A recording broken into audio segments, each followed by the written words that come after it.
السلام عليكم ورحمة الله وبركاته. كتير مننا بيعاني ان ركبه تعبانة، ان انا مش عارفة اصلي وانا واقفة، ان انا ركبي على طول بتطقطق. طبعا مش هقول الستين والسبعين، الضغط والسكر والامراض المزمنة. مش هقول كده، بس هقول كلنا محتاجين يا جماعة العلاج ده. وانا بفضل الله اتكلمت عنه بعد ما جربته حوالي 4 شهور، مرضتش اتكلم عنه الا فعلا لما اشوف النتيجة بتاعته.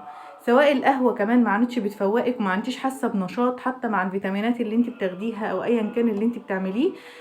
فان شاء الله العلاج معانا في العبوة دي. العبوة دي عبارة عن زيت جوز الهند. مش عارفة واضح في الكاميرا؟ طبعا مصرح من وزارة الصحة. بفضل الله يا جماعة، بفضل الله.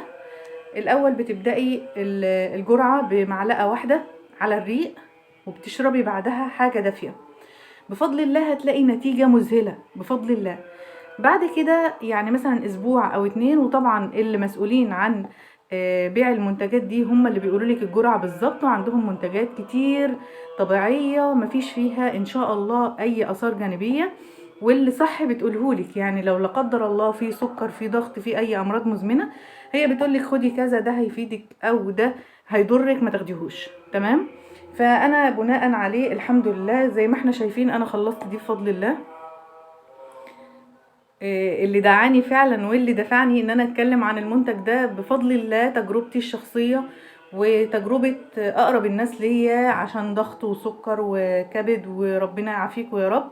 بفضل الله حسيت انها بقت خفيفة، بقت بتقوم وتقعد بسهولة اكتر بفضل الله، لان احنا عارفين ان السكر العالي دايما بيخلي الجسم تقيل وصعب الحركة. بفضل الله بفضل الله حاسة بفرق جامد جدا، وده بجد اللي دفعني ان انا اتكلم عن المنتج ده. هي عبارة عن زيت جوز الهند، ولما بتحطيه في التلاجة بيبقى زي الزبدة كده. طبعا انا باخده في المنظر ده، مش باخده وهو سايح. انت اول ما هتسيبيه بره درجة حرارة الغرفة هتلاقيه يبقى سائل. تمام. طبعا وهيفيدك اكتر كمان لو بدأتي تعملي بيه مساج للركب. اهو مش عارفه هيبان ولا لا، هو كده سائل اهو عشان دي مش سابه بره. تمام. ان شاء الله من بورسعيد او بره بورسعيد اي حد هيحتاج المنتج هيبعت على الرقم اللي انا هثبته باذن الله في صندوق الوصف. وعندهم زي ما اتفقنا حاجات كتير طبيعيه، وهتقولك الصح ليكي ايه بالظبط تاخديه.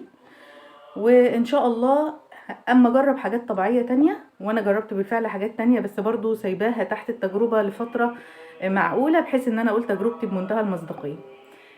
اشوفكم على خير ان شاء الله في منتجات طبيعيه، والسلام عليكم ورحمه الله وبركاته.